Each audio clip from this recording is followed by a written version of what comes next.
aturannya agak banyak. Nah, buruk itu ditulis satu tapi nggak ada catatan. Sama ndak bisa misalnya habis malam terus saya ndak dosa kok tadi saya ndak ikhlas itu. Ndak bisa. Habis korupsi, insya Allah korupsi saya nggak diterima Allah dan saya ndak ikhlas itu. Ndak bisa. Sementara sholat itu ditulis 10 tapi untuk menjadi sah itu catatannya banyak. Ya misalnya saya ini kecelok kiai terus kalau jadi imam terus sholat nggak khusyuk kan malu. Akhirnya ya khusyuk saya ini mu'allal, ada penyakitnya karena demi jaim ya jaga apa? Imam.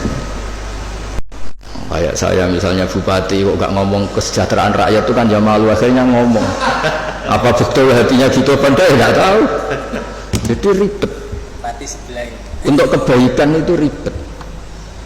Saya kiai ngomong agama ini demi penjelasan agama apa profesi apa cari keuntungan juga nggak pernah tahu.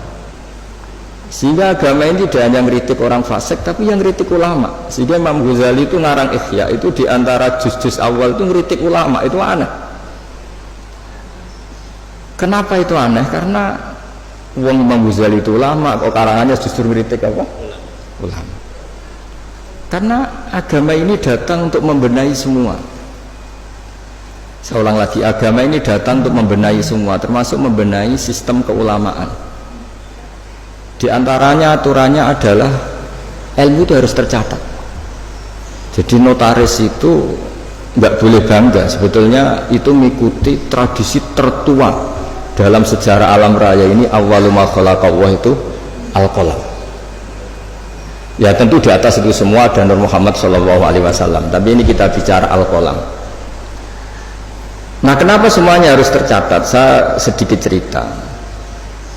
Banyak ulama yang berpendapat, pertama yang bikin kolam yang bisa memanfaatkan atau menggunakan alat tulis itu Nabi Idris.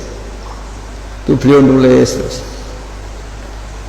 Sehingga beliau itu warfa'nahu makanan aliyah, termasuk Nabi yang punya derajat yang tinggi karena jasanya itu suka nulis.